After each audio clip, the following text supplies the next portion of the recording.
What's up everyone, welcome back to another episode of Trick Tip Tuesday. This is episode 22 and today is all about the backside crook.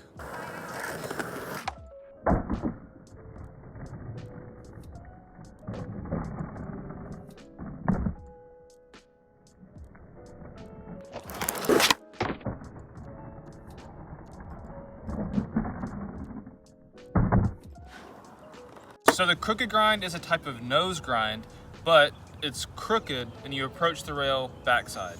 So a typical nose grind looks like this. You're level with the ledge, but a crooked grind is just like it sounds. You go in crooked. So I would recommend you learn how to backside 50-50. It's not required. You can definitely learn how to backside crook without knowing how to back 50-50 on a ledge, but it is recommended if you want to get used to backside grinds. But the crooked grind is one of the easier backside grinds, and it's one of the grinds that feels the best and it just locks in really well. Once you get the hang of it, you can literally hold them forever. Now the secret to the crooked grind is all in the pinch between the wheel and the ledge. And I'll show you that in just a second, but let's talk about how to get onto the ledge. My foot position for this is really high up, so that way as soon as I pop, my foot is already there to hold the crook in place. So once you've got the proper foot position, here's how you set up. So you approach the ledge backside, because it's a backside crook, so your back is to the ledge. You pop your ollie, and like I said, your foot is already kind of up here, so you can get up into the crook.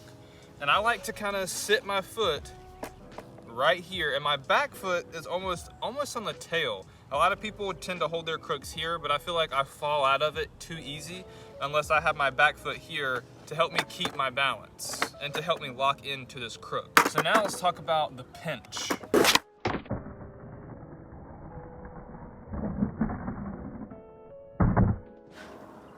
So from this angle, you can really see what the crook looks like. You see how this wheel is pinched up against the ledge. All your weight needs to go over this wheel. And if you see, I'm holding it with one hand, it just stays there. And your back foot is just kind of there. So when you do this trick, you could do this trick one-footed. So as you can see, the wheel and the trucks are kind of pinched in, and you just slide the grind just like that.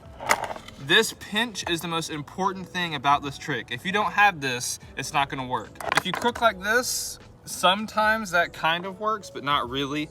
Typically, you're gonna end up slipping out or you're gonna rotate into a nose grind. To get into the crook, this is how you want it to feel. This is how you want it to look like. And then once you've mastered this pinch, you can literally hold the crook for so long. It just sits super nice. It's a really easy grind to hold for a long time.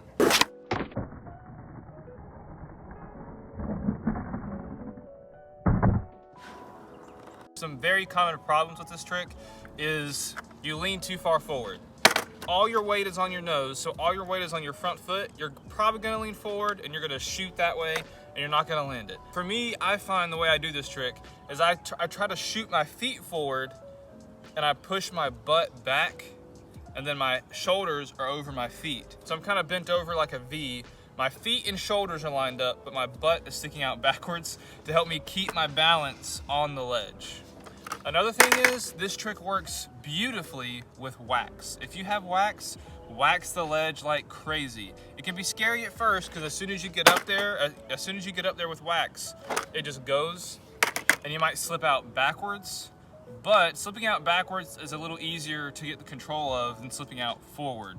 If you slip out backwards, you just shoot the board and you can land on your feet. If you shoot out forward, your feet might get caught up and you're gonna land on your face. One time I shot out forward and I hit my knee right on the corner of this ledge, and it really hurt because the ledge wasn't waxed enough. So as soon as I got up here, I just got stuck and then I fell forward. So for me, this trick, I have to have tons of wax or it just doesn't work. Especially on a ledge like this. If you have soft wheels like I do, they don't slide very well on the metal. And like we talked about earlier with that pinch, your wheel is sliding on the metal. So make sure you have a ton of wax if you really want to get this trick on lock.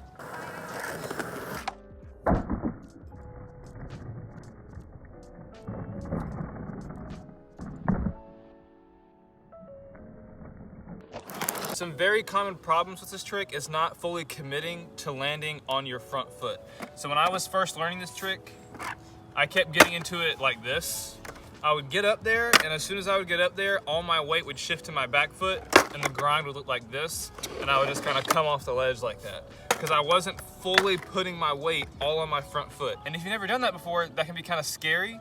I don't really know how to nose manual, so I don't think you need to learn how to do things like that before you can do this trick. You just really have to focus on, as soon as you're up in the air, shove that front foot down as hard as you can and just push it into the ledge.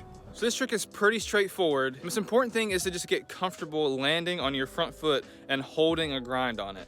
This trick took me about a month to really master and learn, because I kept slipping out backwards, or I get stuck and flip forward, or I wouldn't lock in correctly. But once you've really got the lock in, it works great. I find that doing it on a higher ledge is a little easier, because then as soon as you pop, your nose is right there on the ledge. If you have a lower ledge, you kind of have to, you pop in the air and then you have to like land on the ledge, and that impact from landing on the lower ledge can kind of throw off your balance. So try a ledge that's just high enough that you can ollie onto to do the crook grind. Like the ledge that I was using for this example was taller, and I crook way better on this thing than I do on the small box here at the skate park. So for me, a slightly taller box helps me learn this trick. So these have been my tips and tricks for backside crooked grinds. If any of these tips helped you, please hit that like button. It helps me out a ton. It helps other people see my videos. If you have any questions, leave them in the comments so I can help you out and help you learn this trick. So just remember, learning tricks takes time. It's both a physical and mental battle. It's scary sometimes to hop onto a ledge and do something you've never done before because you're afraid of slipping out or hurting yourself. I totally get it. I have that all the time. So as soon as you build up the courage and the confidence to do it, you just gotta fully commit, and then eventually you'll learn it and it'll become natural. And now the backside crook is one of my favorite tricks ever. If you want to see more from me, hit that subscribe button, because I upload every Tuesday and Friday at 8 p.m. There'll be some older videos right here, and I'll catch you guys in the next episode.